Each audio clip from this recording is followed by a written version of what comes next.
Karoline Leavitt exposes Hargrove's dark secrets, 800-minute lawsuit unleashed. The case against Judge Charles Hargrove was built on more than whispers and rumors. It started with a single black file. Within it, 250 documented cases of suppressed religious rights, each one a scar on American justice.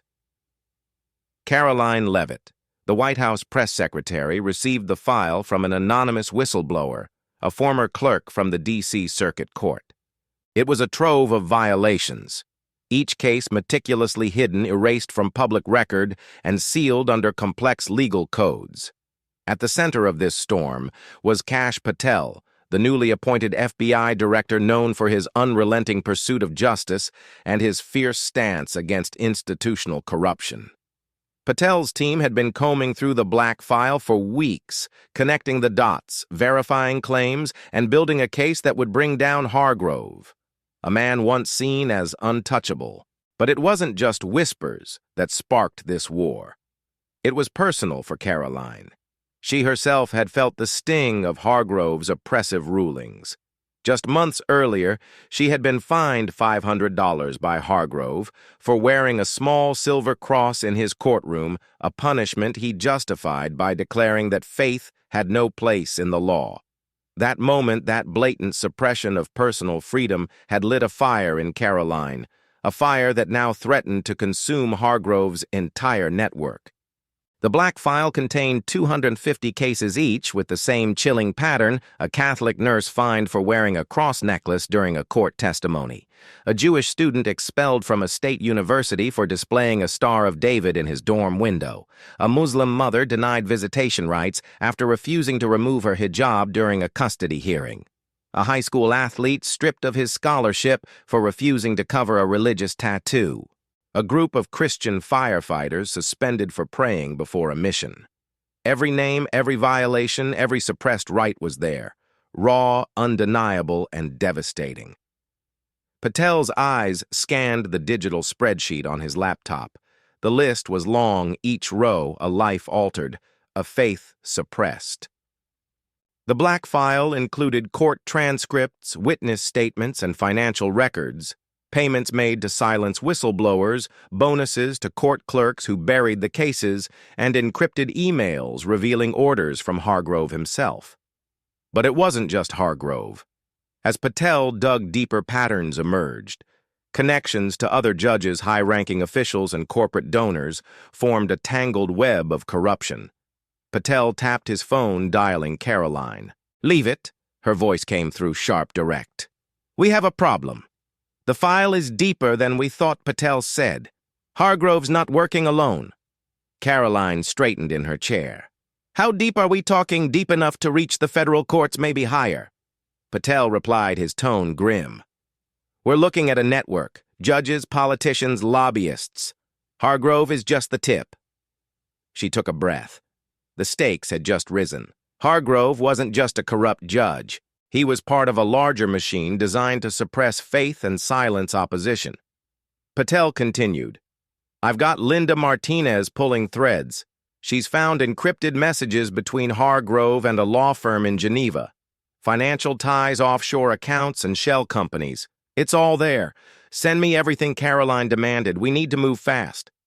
Patel paused. "There's more. Dr. Elena Vasquez is running the digital forensics. She found data streams linking these accounts to anti-religion advocacy groups in Europe. They're funding this suppression." Karoline's jaw tightened. She could already see the headlines. This was bigger than just one man. This was a coordinated attack on the very principles of freedom. "Jake's in the loop, right?" she asked, referring to Jake Torres, her media strategist, the man who would craft the message once this story broke. "Yeah," Patel confirmed. "And Lucas Reed has already started building the narrative online. We're going to need public support if this thing blows wide open." Karoline leaned back, the weight of the black file pressing down on her. She knew this was a fight they couldn't afford to lose. It wasn't just about Hargrove anymore. It was about every American whose voice had been silenced, whose faith had been crushed. "Get me everything by tonight," she ordered. "And Patel, make sure we're ready." This is going to get ugly. Patel hung up already, texting Linda and Elena, pulling the final pieces together. The black file sat on his desk, its pages a silent promise of the storm to come. Karoline's office was buzzing. The initial wave of data from Patel had arrived. Files flooded her encrypted server, each document a fresh piece of the puzzle. Financial trails, encrypted messages, and confidential memos linking Hargrove's network to shadowy power brokers across Europe. The deeper they dug, the clearer the picture became. This was not just about suppressing faith. It was about controlling the very narrative of American freedom. Linda Martinez, the relentless investigator, had already begun piecing together the timeline. She called Karoline, her voice sharp and precise. "We've got our first real crack. An email from Hargrove to a senior partner at Gensler & Klein, a Geneva-based law firm discussing the management of religious cases. It's a smoking gun. Send it over." Karoline replied, her fingers already moving to open the secure portal. Within seconds, the email blinked onto her screen from Charles HARGROVE'S to Henrik Soderstromagenslerklein.ch. Subject: Case Management. Priority Files. Henrik, ensure that all sensitive case files are handled with the utmost discretion. Any trace of religious affiliation must be redacted before we proceed with the settlement offers. Our clients expect complete control over the narrative. I trust this will not be an issue. C. Hargrove. Karoline's eyes narrowed. This was it. Proof that Hargrove was not just complicit, but actively managing the suppression. She immediately forwarded the email to Patel and added a brief note. "This is our opening shot."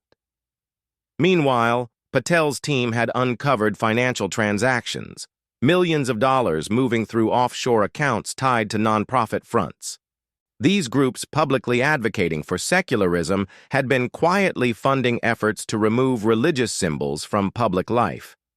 The spreadsheets told a damning story.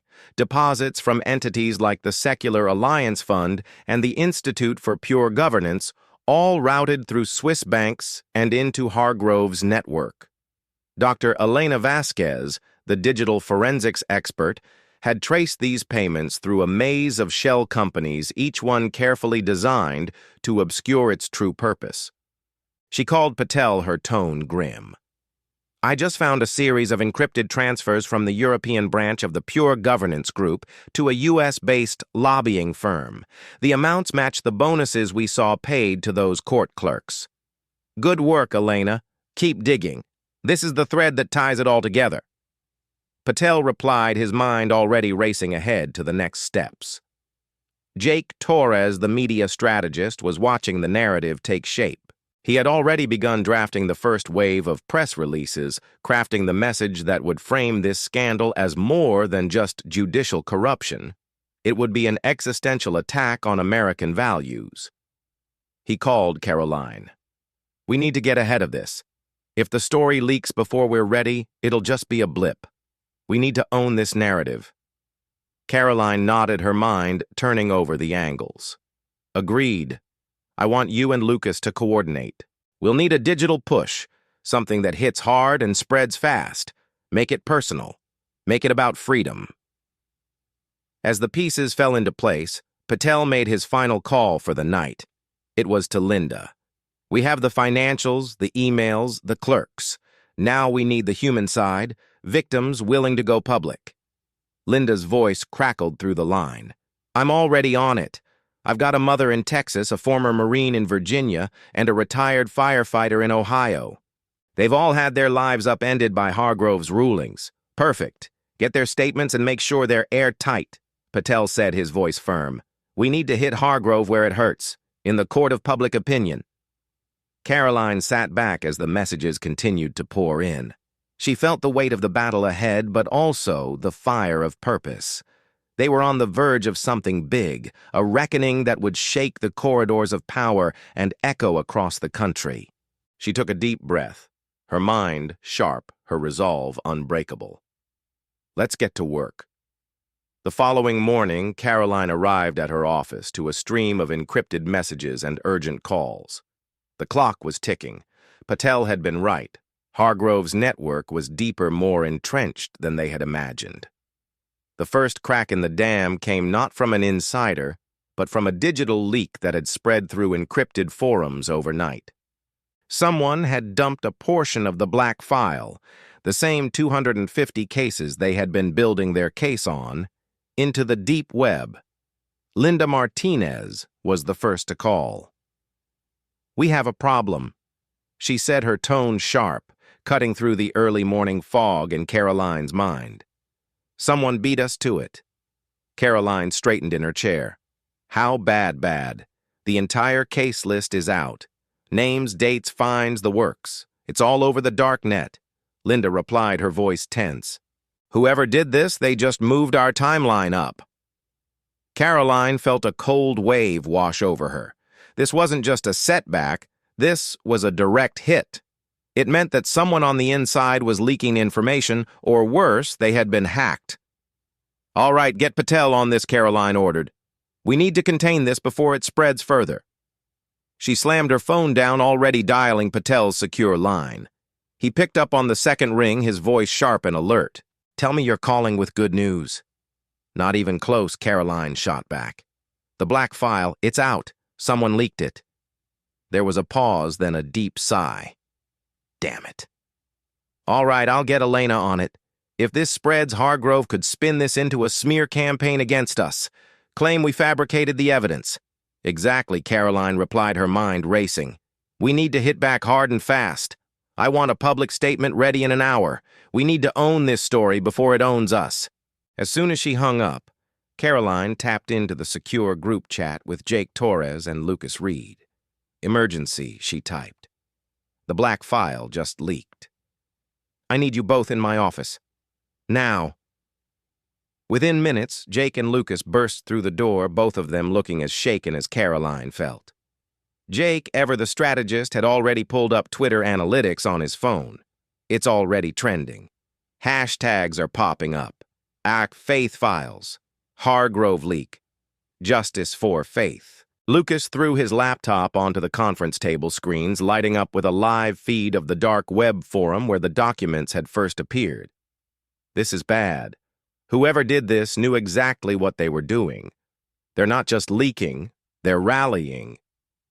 Karoline leaned over his shoulder, eyes locked on the rapidly updating thread. "All right, here's the plan.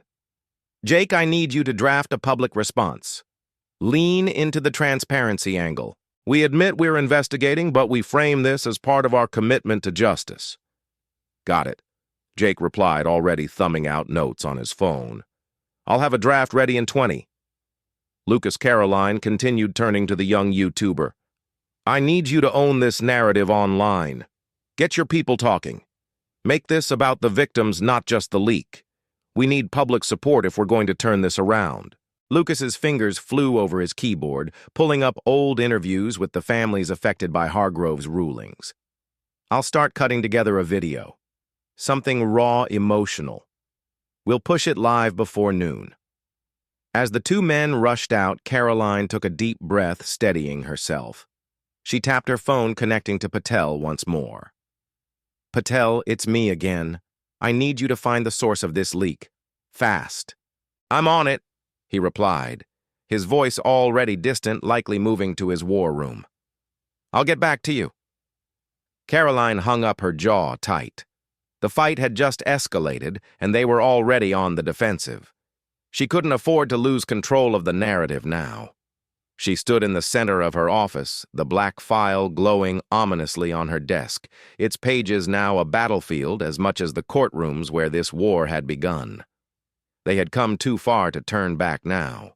Karoline stepped out of her office and into the war room, a converted conference room packed with whiteboards, monitors, and the hum of hurried whispers. The leak had shifted everything. It was no longer a slow, methodical build toward a courtroom showdown. Now it was a public brawl, and the stakes were higher than ever. Jake Torres had already set up the digital battlefront. The screens lining the walls flashed with live data, hashtags, trending topics, real-time sentiment analysis. The numbers were bleak. Hargrove leak had crossed 5 million mentions in just an hour. Anonymous accounts were amplifying the leaks, mixing real documents with doctored files to create chaos. The narrative was slipping out of their control, and Karoline felt the weight of every second ticking by. "We have to control this," Jake said, his eyes not leaving the screen. "If we don't, Hargrove's people will turn this into a smear campaign." Karoline crossed her arms, her mind sharp. "Then we take the offensive. I want a statement drafted in the next 15 minutes. We frame this as a whistleblower moment, a necessary exposure to reveal deep corruption." Jake nodded, already typing. "Got it? We'll hit them with transparency." As Jake worked, Karoline's mind raced. She thought of the victims, the families shattered, the careers ruined, the faith crushed by Hargrove's rulings. These weren't just statistics. They were real people, each a piece of the larger story she needed to tell. She turned to a wall of photos, faces of mothers, veterans, students, each one a reminder of why this fight mattered. Patel called in over the secure line. His voice crackled through the room's speakers. "I've got Elena tracking the source of the leak. She's found a digital breadcrumb trail leading back to a data center in Zurich. It's too clean to be amateur. This is professional." Karoline leaned in. "Can she shut it down? She's trying, but whoever did this has layered it behind multiple proxies. It's like peeling an onion." "All right," Karoline said, her tone cutting through the room. "We hit them from the other side. Jake, get the victim statements ready. We're going to put faces to this corruption. Make it personal." "On it," Jake replied, pulling up a folder of video testimonies they had prepared weeks ago. The stories were heartbreaking. Families ruined, careers destroyed, faith shattered, all because of Hargrove's rulings. One clip showed a retired firefighter, his voice shaking as he described being fined for praying before a mission. Another featured a mother who had lost custody of her children after refusing to remove her hijab in court. It was raw, real, and exactly what they needed. Lucas Reed burst into the room, breathless. "The video's live. It's already picking up traction. We've got tens of thousands of shares in the first 5 minutes." Karoline met his gaze. "Good. Keep pushing. I want this everywhere. TikTok, Instagram, Twitter. Make Hargrove's name synonymous with injustice." Patel's voice crackled back in. "I've got Linda on the ground tracking physical connections. She's found ties to a lobbying firm in D.C. that's been funneling cash to Hargrove's chambers for years. This goes deep." Karoline felt the pieces clicking into place. This wasn't just about a corrupt judge. This was a full-scale assault on American freedoms funded by shadowy interests with deep pockets. "All right," she said, her jaw set. "We're not just going to fight this. We're going to turn it into a reckoning." Jake glanced up from his laptop, a glint in his eyes. "I just got the first round of poll numbers. Public support is shifting. People are furious. They want blood." Karoline allowed herself a thin smile. "Good. Now let's give them a target." As she spoke, the monitors around the room began flashing with new data. Spikes in engagement, waves of public support, thousands of new followers flooding Lucas's account, demanding action. Their message was spreading faster than they had hoped, a digital wildfire consuming the narrative Hargrove had tried to bury. "All right, people," Karoline said, her voice rising over the hum of the war room. "This is our moment. We're not just defending the truth. We're taking the fight to them." The room crackled with energy, the weight of their mission pushing them forward. They had one chance to turn the tide, and Karoline knew they couldn't afford to miss. It wasn't just about winning the case anymore. It was about reclaiming the narrative, the truth, and the very soul of American justice. It was time to go on the attack. The fallout from the leak was fierce. Within hours, mainstream media outlets had seized the story, splashing headlines across their front pages: "Hargrove scandal erupts," "Judges corruption network exposed," and "Faith files shake Washington." The pressure was mounting, and Karoline knew they had to act fast. The war room had become a hive of controlled chaos. Monitors blinked with endless streams of updates, social media feeds pulsed with fresh outrage, and Jake Torres paced the length of the room, his phone glued to his ear. "Patel just confirmed it," Jake said, pulling his phone away for a moment. "The Zurich data center that leaked the files, it's owned by a subsidiary of one of Hargrove's shell companies. This isn't just a hack. It's a calculated move." Karoline absorbed the news, her mind racing. "He's trying to frame us, make it look like we're the ones leaking this to manipulate public opinion." Lucas Reed, hunched over his laptop, looked up. "It's working. I'm seeing posts accusing us of staging the whole thing, saying this is just a political stunt." Karoline clenched her fists, the pressure building in her chest. "Then we counter with truth. We push the victims' stories harder. Make it clear that this isn't about us. It's about them." Jake nodded, already pulling up the latest round of victim testimonies. One clip featured a teenage girl, her face streaked with tears, as she described being expelled for refusing to remove her religious bracelet.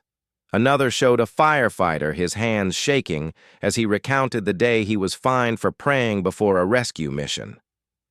"Push these to the top of the feed," Karoline ordered. "I want every American to see the human cost of Hargrove's corruption." Patel called in again, his voice cutting through the chaos. "I've got Linda on the ground, and she's found something big. One of Hargrove's closest allies, a lobbyist named Frank Mullins, just booked a flight to Zurich. He's trying to run." Karoline's pulse quickened. "If he runs, we lose our chance to tie this to Hargrove directly. We can't let that happen." "I'm coordinating with Interpol." Patel replied, his tone sharp. "We'll have him picked up at the airport. I'm also pulling his financials. If he's moving money, I'll find it." "Do it," Karoline said, her mind already turning over the next steps. "Jake, I want a live stream ready. If we take Mullins down, I want the world to see it." Lucas leaned in, his fingers flying over his keyboard. "I'll have the stream prepped and ready. I'll also start a hashtag, something that makes it clear this is about more than just one man. How about Chatun, Justice Uncovered?" Karoline gave a quick nod. "Perfect. Now let's move." As the team mobilized, Karoline took a moment to steady herself. The walls of the war room felt closer than ever, the screens brighter, the pressure heavier. They were in the fight of their lives, and every second counted. Then her phone buzzed. It was a text from Patel. She opened it, her heart racing. Found a link. Hargrove's funds are tied to a political action committee, one that's been lobbying against religious freedom for years. We'll call soon. Karoline felt the pieces falling into place. This was bigger than even she had imagined. It wasn't just Hargrove, it was a network, a web of power brokers, lobbyists, and corrupt officials, all working to suppress faith and control the narrative. She exhaled, her resolve hardening.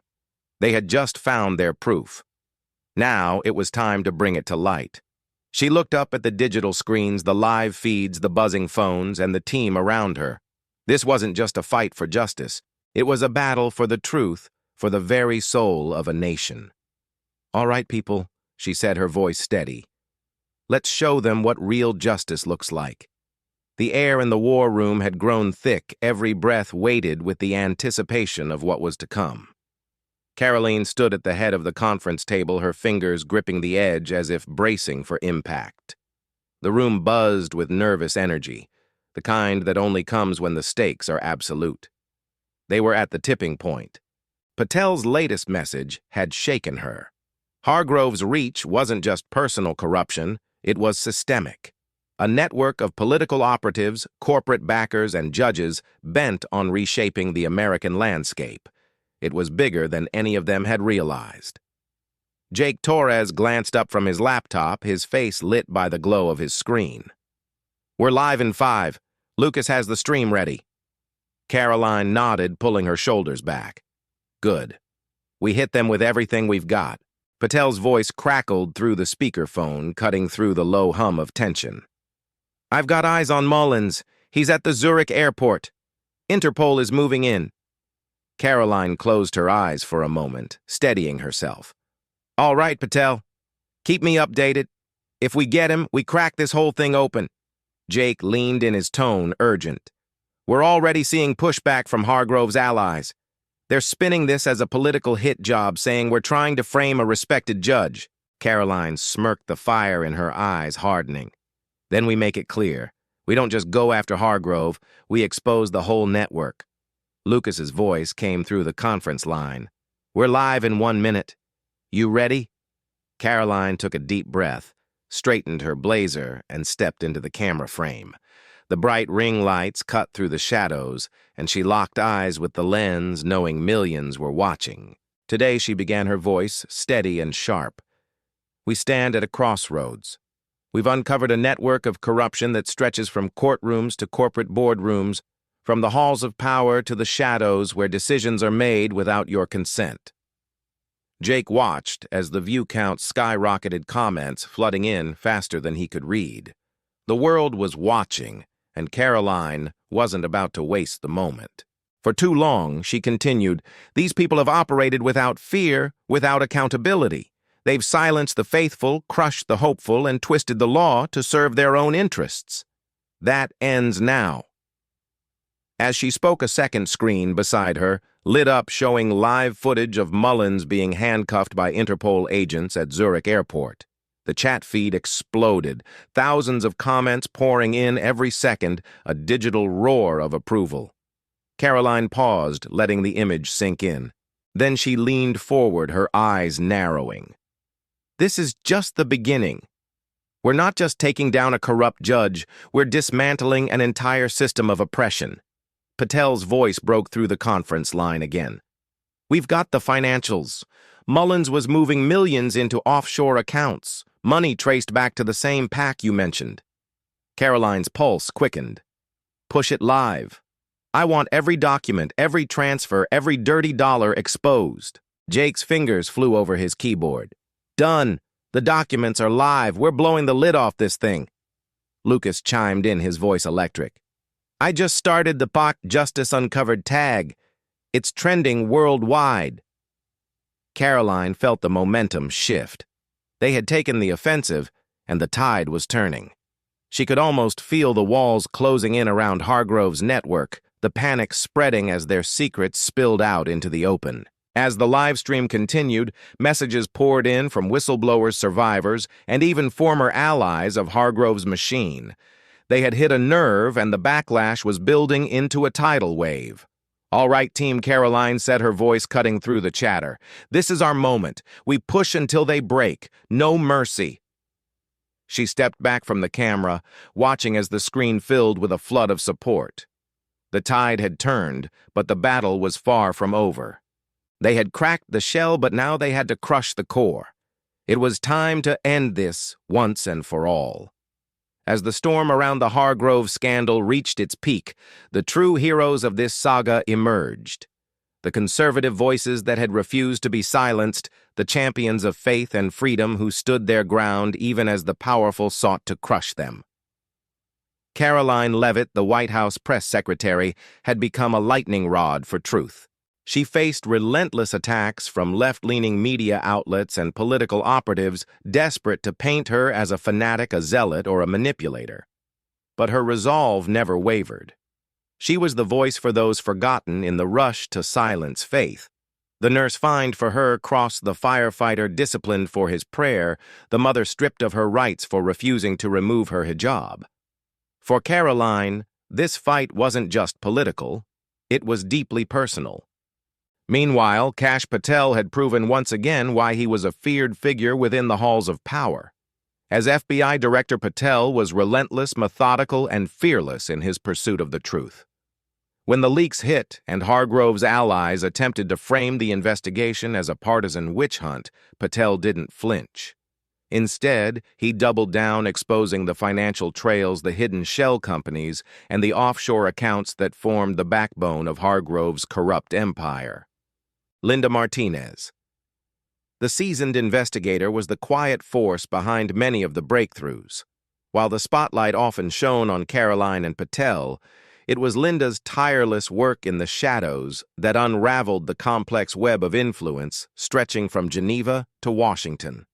She dug through decades-old financial records, decrypted encrypted emails, and followed the money until the truth could no longer be ignored. Then there was Jake Torres, the media strategist who understood the power of narrative in the digital age. He crafted the messages that cut through the noise, turning the raw pain of Hargrove's victims into a movement. It was Jake who had first pushed the "You Justice Uncovered" tag, igniting a digital wildfire that swept across social media, toppling carefully constructed lies with the blunt force of collective outrage. And of course, Lucas Reed, the YouTuber who had become the unlikely face of the movement. His videos, raw and unapologetic, brought the stories of the oppressed to millions. He turned cold data into human stories, converting apathy into action. It was Lucas's fearless approach to citizen journalism that had first broken through the corporate media's firewall, forcing the mainstream to acknowledge what they had tried so hard to ignore. As the final pieces fell into place, the depth of the corruption became undeniable. Bank records revealed that Hargrove had been funneling millions through shadowy PACs designed to crush religious expression and silence dissent. These groups had lobbied aggressively against religious freedom laws, funded smear campaigns against conservative leaders, and even paid off whistleblowers to keep their secrets hidden. But now, the tide had turned. The truth was out, and the public had rallied around those who had dared to expose it. Hargrove's network was collapsing, its members turning on each other in a desperate bid to avoid the fallout. Karoline watched the screens in the war room, her heart swelling with a mix of pride and relief. The fight was far from over, but they had struck a decisive blow. For once, the forces of corruption had been outmaneuvered, their lies exposed, their power shattered. Patel's voice crackled through the speakerphone one last time. Interpol just confirmed it. Mullins has flipped. He's giving up names. Karoline exhaled, her grip on the table loosening. They had done it. They had pulled the mask off the machine and revealed the twisted machinery beneath. "All right, team," she said, turning to face her exhausted but exhilarated colleagues. "Let's finish this." As the war room erupted in cheers, Karoline allowed herself a rare smile. They had taken on the powerful, the untouchable, and won. It was a victory for truth, for faith, and for the conservative principles that had guided her through the darkest moments of this fight. The reckoning had come, and the world would never be the same.